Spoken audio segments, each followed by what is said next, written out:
बहुत दिनों की बात है। एक शहर में एक आदमी रहता था। कुछ समय बाद उसकी पत्नी की मृत्यु हो गई। उसकी एक बेटी थी जिसका नाम टॉम था। बाप बेटी दोनों आराम से रहते थे। एक दिन उस आदमी ने दूसरा विवाह करने का फैसला कर लिया। उसका विवाह तो हो गया, परंतु उसकी दूसरी पत्नी बहुत चालाक निकली।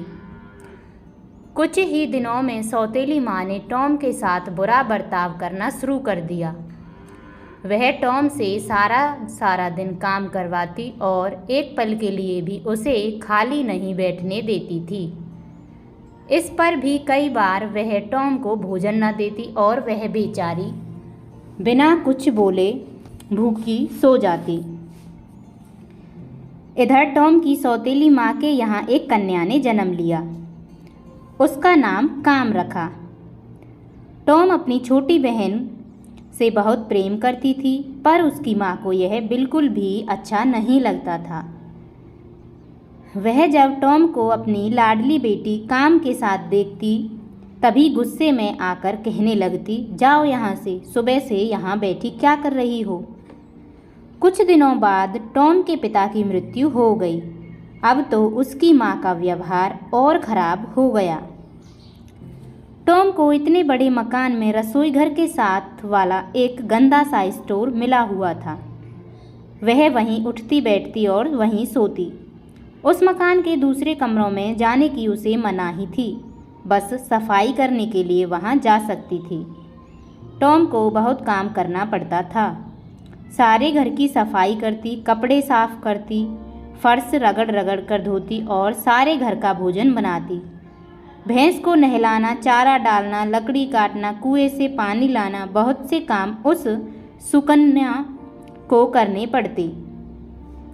काम करते करते कई बार तो वह बहुत थक जाती, परंतु किसी से शिकायत न करती।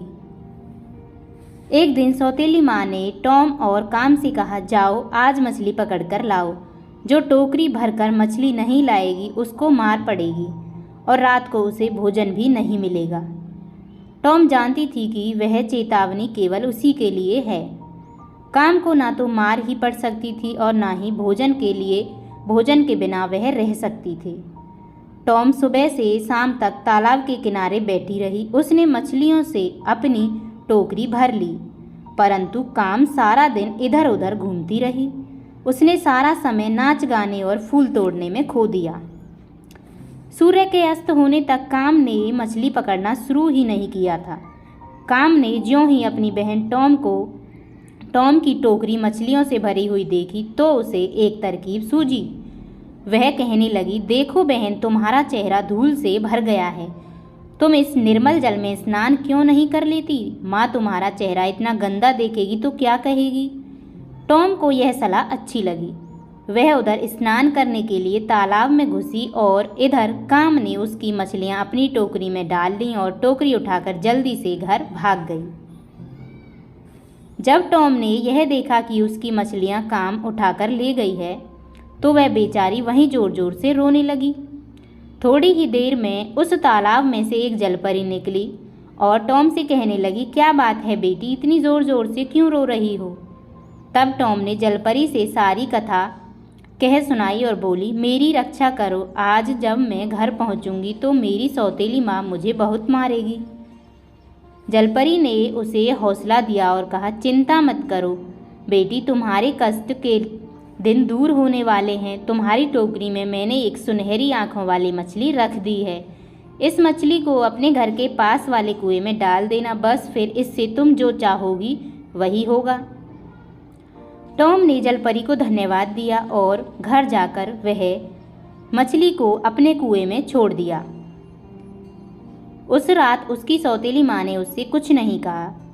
जब टॉम उस कुएं पर पानी भरने जाती तो वह मछली उसे दिखाई देती और उससे बातें भी करती, परंतु जब कोई और जाता तो वह मछली पानी में छिप जाती। टॉम की सौतेली माँ को थोड़ा थोड़ा शक होने लगा कि इस कुएं में ज़रूर कोई है जिससे टॉम एकांत में बातें किया करती है। इसी से उसने एक दिन टॉम को किसी काम से दूर भेज दिया। टॉम की अनुपस्थिति से लाभ उठाकर उसकी माँ ने कुएं से उस मछली को निकाल लिया। टॉम के लौटने से पहले ही उसकी माँ ने उस मछली को पकाकर खा भी लिया। जब टॉम काम से लौटी तो वह कुएं पर गई। वहां पहुंचकर वह मछली को बुलाने लगी, पर मछली ने कोई जवाब नहीं दिया। वहां मछली होती तो कोई जवाब आता भी। टॉम वहीं कुएं पर दीवार से सिर पटक पटक कर रोने लगी। फिर वहां जलपरी आई और कहने लगी, बेटी चुप हो जाओ, रोने से काम नहीं चलेगा। उस मछली को तुम्हारी सौतेली माँ खा गई है। उसने मछली की हड्डियाँ सामने के मैदान में फेंक दी हैं। तुम उन हड्डियों को उठाकर अपने कमरे में दफना दो, बस फिर तुम्हें किसी प्रकार का कष्ट नहीं होगा। टॉम ने वैसा ही किया। मछली की हड्डियों को दफनाने के तुरंत बाद ही टॉम को सलमे सितारों से जड़ी एक साड़ी और सैंडल मिले।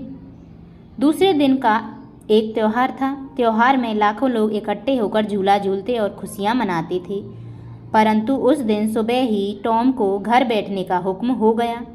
उसकी सौतेली माँ ने चने और चावल से भरी 2 बड़ी बड़ी टोकरियों को जानबूझकर आपस में मिला दिया।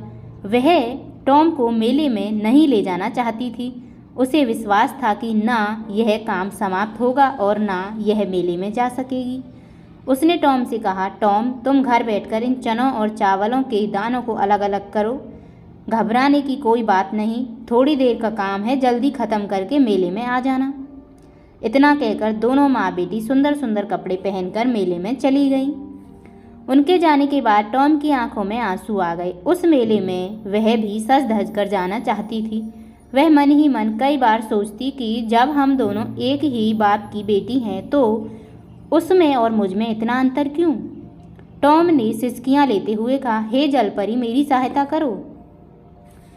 उसी क्षण वहां सैकड़ों चिड़ियाँ इकट्ठी हो गईं। सब चिड़ियों ने थोड़ी ही देर में चनों और चावलों को अलग अलग कर दिया।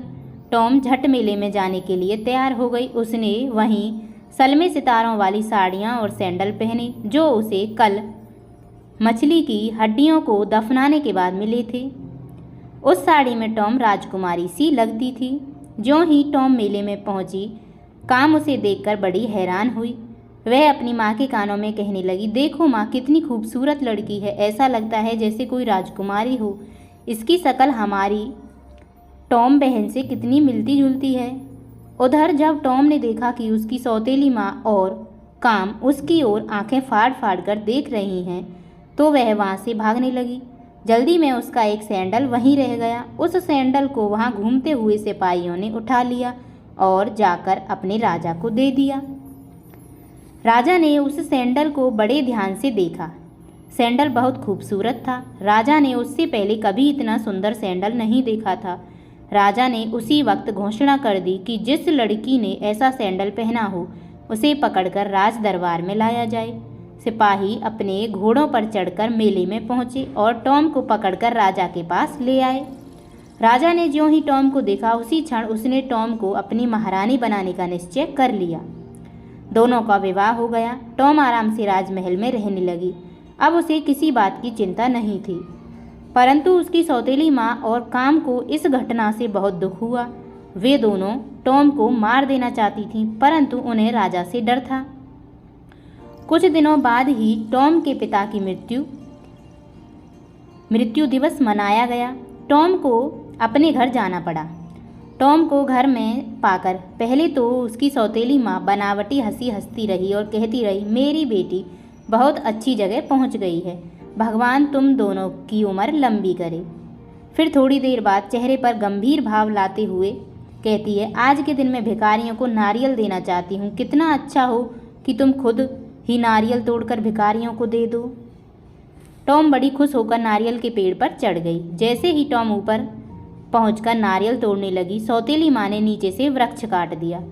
सौतेली माँ अंदर ही अंदर बहुत खुश थी, पर बाहर आंखों से बनावटी आंसू भी गिर रहे थे। वह रोती रोती राजा के पास पहुंची। वहां जाकर वह जोर जोर से चिल्लाने लगी, महाराज मैं लुट गई, मेरी बेटी नारियल वृक्ष से गिरकर मर गई। हे भगवान तुमने मुझे क्यों ना उठा लिया। राजा को टॉम के मर जाने का बहुत दुख हुआ। विनाश काले विपरीत बुद्धू, यह कहावत टॉम की सौतेली माँ पर भी चरितार्थ होती है। टॉम उस वृक्ष से गिरकर बेहोश हो गई थी। उसकी मृत्यु नहीं हुई थी। टॉम को एक बूढ़ी स्त्री उठाकर अपने घर ले गई। उस बूढ़ी स्त्री को कोई संतान नहीं थी। उसने अपनी सारी पूंजी लगाकर टॉम का इलाज करवाया। टॉम कुछ ही दिनों में ठीक हो गई। दूसरी ओर सौतेली माँ चाहती थी कि किसी तरह राजा उसकी बेटी काम से विवाह कर ले और उसकी बेटी महारानी बन जाए। राजा ने इस पर कोई आपत्ति नहीं जताई और काम से विवाह कर लिया। एक दिन राजा जंगल में शिकार खेलने गया। शिकार खेलते खेलते रात हो गई। राजा रास्ता भूल गया और उसने जंगल में ही रात बिताने का निश्चय किया। आसपास कोई मकान या सराय भी नहीं था। राजा को दूर एक दीपक जलता दिखाई दिया। वह उसी ओर चल दिया। वहां पहुंचकर उसने दरवाज़ा खटखटाया। बूढ़ी स्त्री ने दरवाज़ा खोल दिया। राजा ने कहा, मैं राजा हूँ। शिकार खेलते खेलते रात हो गई। यदि तुम आज रात यहाँ ठहरने दो तो तुम्हारी बड़ी मेहरबानी होगी। मैं सुबह होते ही यहाँ से चला जाऊँगा। उस स्त्री ने राजा को अंदर बिठा लिया। यह वही घर था जहाँ टॉम रहती थी। उस स्त्री ने राजा को भोजन खिलाया। भोजन बड़ा स्वादिष्ट था और उसमें केवल वही पदार्थ बनाए गए थे जो राजा को बहुत अच्छे लगते थे। राजा ने उस स्त्री से पूछा, माता जी, यह भोजन किसने बनाया है? मेरी बेटी ने, उस स्त्री ने बोला। कहाँ है तुम्हारी बेटी? बूढ़ी स्त्री ने टॉम को राजा के सामने खड़ा कर दिया और कहा, यह रही मेरी बेटी। राजा टॉम को दोबारा पाकर बहुत खुश हुआ। टॉम ने सारी बात राजा से कह सुनाई। राजा ने काम और उसकी माँ को जेल खाने में डाल दिया। अब उसकी सौतेली माँ और काम को मालूम हो गया कि भगवान के घर देर हो सकती है लेकिन अंधेर नहीं।